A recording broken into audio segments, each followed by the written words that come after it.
Hello, my dear students. This is Polity MCQ series, or today this is the series lecture 1, and let's get started. So, question number 1 is to uphold and protect the sovereignty, unity, and integrity of India is a provision made in the preamble of the Constitution, directive principles of state policy, fundamental rights, fundamental duties. मैंने आपको quick revision marathon session में भी ये कराया कि जो to uphold and protect the sovereignty unity and integrity of India ये किस में दिया गया है, हमारे कॉन्स्टिट्यूशन में किस में दिया गया है, क्या प्रियम्बल में दिया गया है, directive principle of state policy में दिया गया है, फंडामेंटल राइट्स में दिया गया, फंडामेंटल ड्यूटीज में दिया गया है.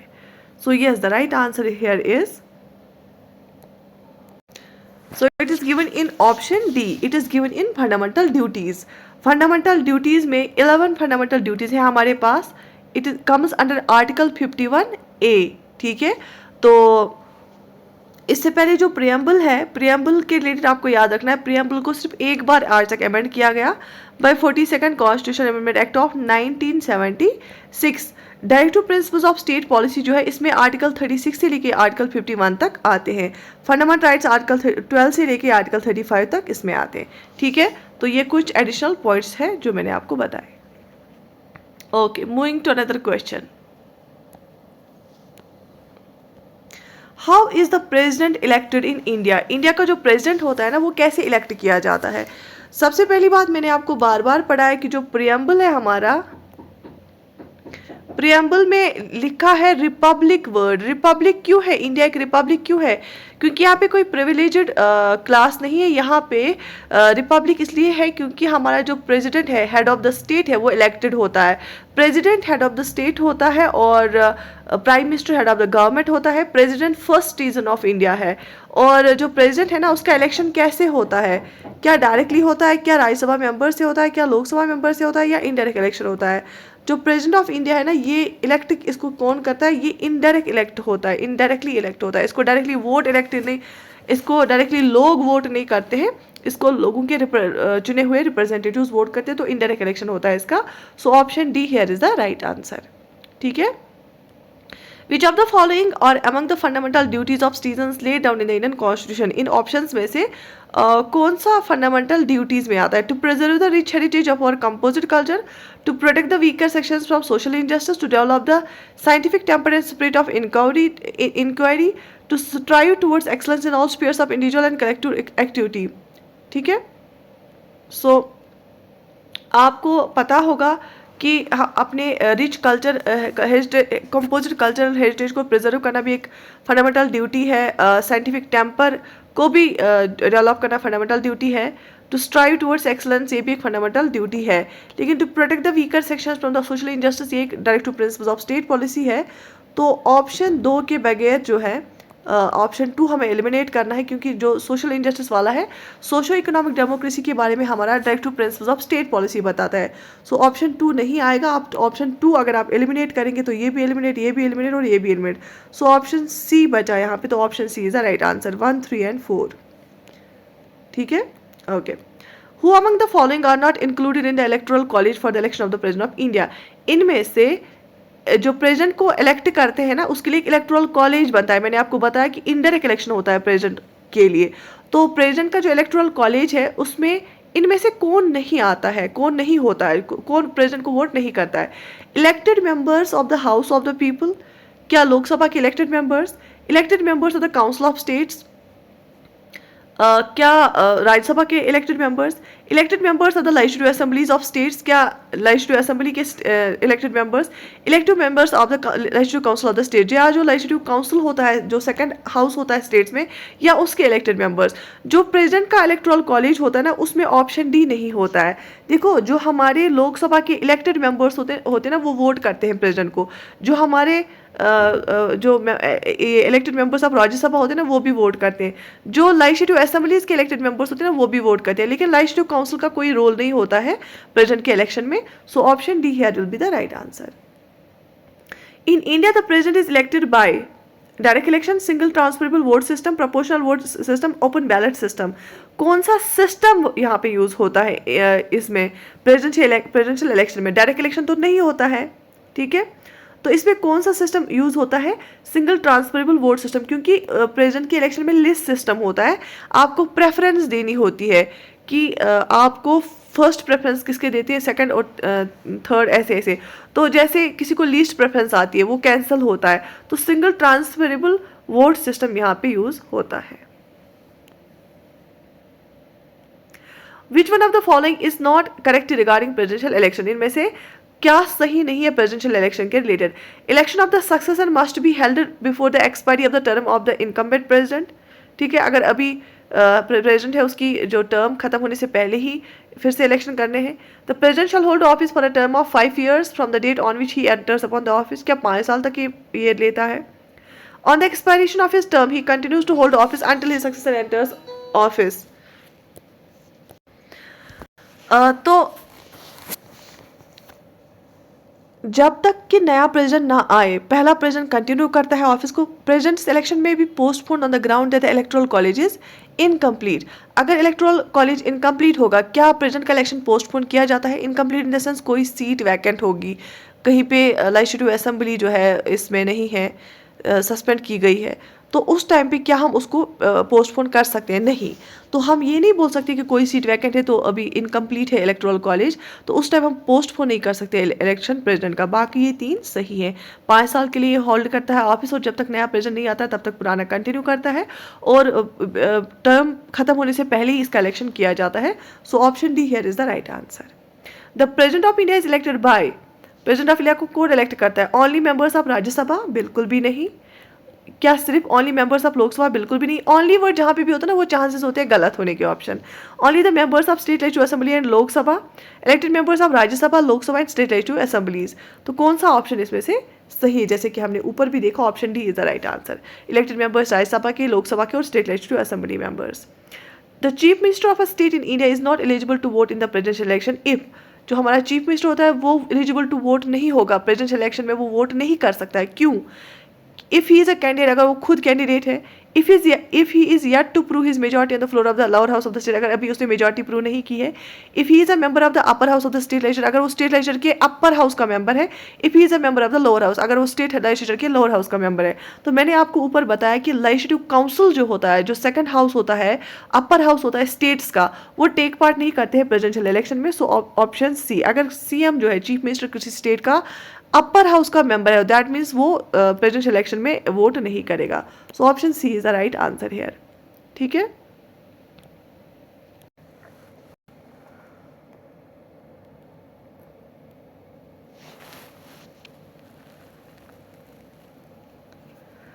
so another question is minimum number of electors needed to be proposer of the presidential election is,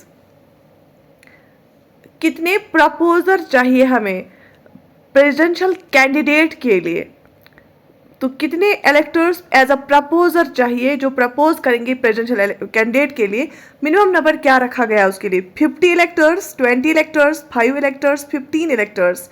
and here the right answer is option A 50। 50 electors होने चाहिए एज प्रपोजर, जो प्रपोज करे कि हाँ ये प्रेसिडेंशियल कैंडिडेट को propose करे। ठीक है, ओके, उसका नाम प्रपोज करे। Which of the following is not an essential qualification for the candidature of president? President की कैंडिडेचर के लिए एसेंशियल क्वालिफिकेशन क्या नहीं है?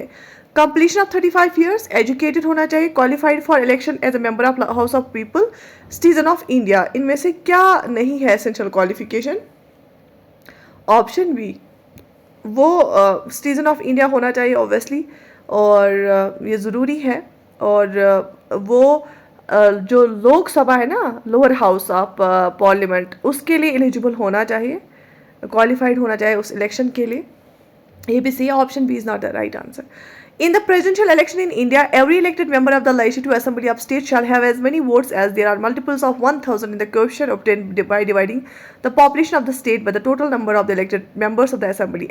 As at present, the expression population here means the population as ascertained by. अच्छा, ये 1997 की बात हो रही है, तो इस टाइम पे कौन सा सेंसस होगा?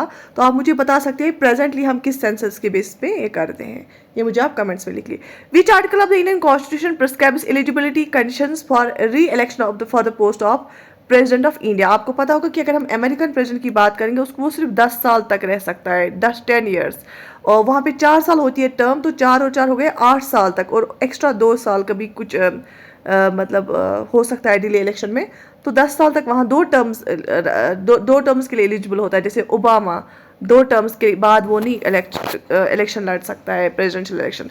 सो यहाँ पे इंडिया का कौन सा आर्टिकल है जो प्रिस्क्राइब करता है eligibility conditions for re election to the post of president of India? Article 52, 54, 55, 57 and option D is the right answer. Oh, sorry. Okay. A member of parliament or state legislature can be elected as president, but अगर कोई parliament member होगा, चाहे लोकसभा का हो, राज्यसभा का हो, या state legislature का मेंबर हो, वो इलेक्ट किया जाता है एज प्रेसिडेंट, लेकिन he will have to resign from his seat before contesting the election. क्या उसको इलेक्शन कंटेस्ट करने से पहले रिजाइन करना पड़ता है अपनी सीट से? He will have to relinquish his seat within 6 months of his election. क्या इलेक्शन के 6 months में उसको क्या करना है, सीट छोड़नी है? He will have to relinquish his seat as soon as he is elected. जब वो इलेक्ट हो जाएगा फिर उसको सीट छोड़नी है। An MP can contest but an MLA, इसका मतलब ये होगा कि मेंबर ऑफ पार्लियामेंट कंटेस्ट कर सकता है पर लोकसभा का लेजिस्लेटिव असेंबली का मेंबर नहीं।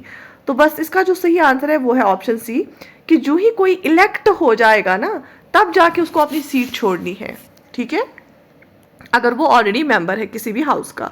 Which of the following president was appeared before court supreme court when supreme court was hearing election dispute of the president?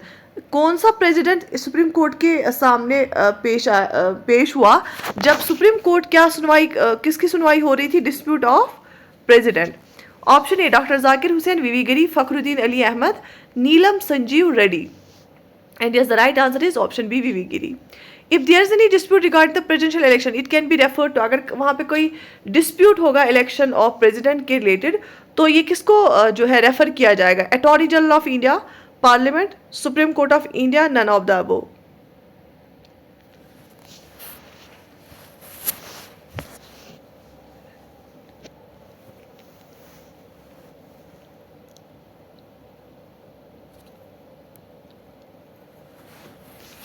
अगर कोई डिस्प्यूट होगा रिगार्डिंग प्रेसिडेंशियल इलेक्शन ये रेफर किया जाता है शाबाश सुप्रीम कोर्ट ऑफ इंडिया की ओर। To whom does the president of India address his resignation? अगर प्रेसिडेंट ऑफ इंडिया को रिजाइन करना है तो उसको अपना रेजिग्नेशन लेटर किसको देना होता है? क्या वो स्पीकर ऑफ लोकसभा को देता है, क्या वाइस प्रेसिडेंट ऑफ इंडिया को, क्या चीफ जस्टिस ऑफ इंडिया को, या प्राइम मिनिस्टर ऑफ इंडिया? अगर एक प्रेसिडेंट, हाँ हमारा जो इंडिया का प्रेसिडेंट है, अगर वो रिजाइन करेगा उसको अपना रेजिग्नेशन देना होता है वाइस प्रेसिडेंट ऑफ इंडिया को, याद रख लेना, बहुत इंपॉर्टेंट है। The president holds office for a term of 5 years from date on which he is elected, which is decided by parliament, which he enters upon his office, which is decided by election commission. तो किस date से वो 5 साल गिने जाते हैं? वो 5 साल गिने जाते हैं जब वो ऑफिस ज्वाइन करता है। Under which one of the following articles the procedure for removal of the president of India through the process of impeachment has been laid out? अगर हम प्रेसिडेंट को रिमूव करेंगे ना, वो पार्लियामेंट में वो प्रोसेस स्टार्ट होती है, उस प्रोसेस को इम्पीचमेंट बोला जाता है। इम्पीचमेंट हो गया रिमूवल ऑफ प्रेसिडेंट, इम्पीचमेंट हो गया रिमूवल ऑफ प्रेसिडेंट, ठीक है, शाबाश।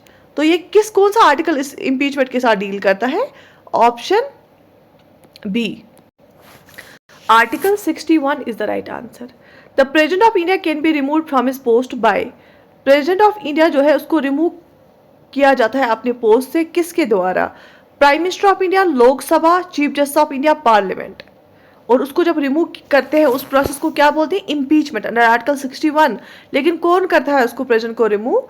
Option D, parliament. पार्लियामेंट के दोनों हाउसेज में ये प्रोसीजर चलता है, उसको हम इम्पीचमेंट प्रोसेस बोलते हैं। So option D here is the right answer. By which house of the parliament impeachment में बी इम्पोज्ड ऑन प्रेसिडेंट? कौन हाउस, पार्लियामेंट का कौन सा हाउस इम्पोज कर सकता है इम्पीचमेंट प्रेसिडेंट पे? House of people, council of states, by any house of the parliament, none of the above. So yes, इसका आंसर ऑप्शन सी है, कोई भी हाउस, पार्लियामेंट का कोई भी house. The president of India can be removed from office even before the expiry of the term by the political party in power by prime minister through impeachment through trial by court।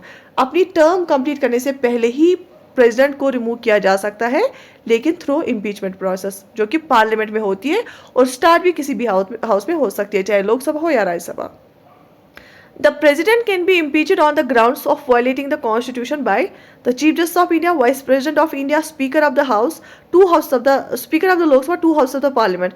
President को impeach किया जा सकता है किस ground पे कि उसने constitution को वायलेट किया, on grounds of violating constitution. कौन कर सकता है? लेकिन to houses of parliament is the right answer, option D. ठीक है. Which one of the following has the power to initiate the motion of impeachment of the president of India? किसको power दिया गया है मोशन ऑफ इम्पीचमेंट को initiate करना, start करना? किसको पावर दिया गया है मोशन ऑफ इम्पीचमेंट को स्टार्ट करना? Both the houses of the parliament, Lok Sabha, Rajya Sabha, speaker of the Lok Sabha.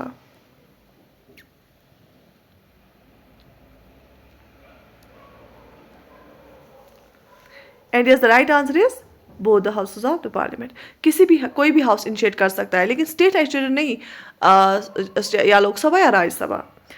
Which one of the following is a part of the electoral college but not of the process of impeachment? अच्छा, इनमें से कौन सा है part of electoral college? मतलब कि जो जब प्रेसिडेंट को इलेक्शन किया जा रहा है, जब प्रेसिडेंट को इलेक्ट करते हैं तो उस टाइम वो वोट करते हैं, लेकिन जब इम्पीचमेंट करते हैं, जब उनको रिमूव करना होता है, उस टाइम वो टेक पार्ट नहीं करते हैं. Lok Sabha, Rajya Sabha, state legislative council, state legislative assembly. देखो, लोकसभा इलेक्शन के टाइम भी टेक पार्ट करते हैं, it is part of electoral college, लेकिन इम्पीचमेंट भी ये कर सकते हैं. राज्यसभा भी इम्पीचमेंट में भी पार्ट टेक करते हैं और इलेक्शन के टाइम पे भी. स्टेट लेजिस्लेटिव काउंसिल तो इलेक्टोरल कॉलेज का पार्ट है ही नहीं, तो state legislative assembly is the right answer here, option D. क्योंकि स्टेट लेजिस्लेटिव असेंबली जो होती है ना, वो इलेक्टोरल कॉलेज का पार्ट होता है. जितने भी इलेक्टेड मेंबर्स होते हैं स्टेट लेजिस्लेटिव असेंबली में, वो वोट करते हैं प्रेसिडेंट के लिए, लेकिन जब इम्पीचमेंट करनी होती है, जब रिमूव करना होता है प्रेसिडेंट को, उस टाइम ये पार्ट नहीं होते हैं उस इम्पीचमेंट प्रोसेस का.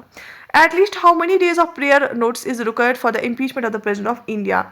कितने दिन पहले नोट्स जारी किया जाता है अगर इम्पीचमेंट करना होगा प्रेसिडेंट का? 7 days notice, 14 days, 21 days, 30 days. And yes, the right answer is option B, 14 days. ठीक है. So today we started this MCQ series of polity, and maximum questions were related to the topic of president and some were related to the this fundamental rights and fundamental duties. I hope ये आपको अच्छा लगा होगा. Do write in the comment section कि about the reviews, and like the video, share it with your friends. I wish you all the best. Take very good care of yourself.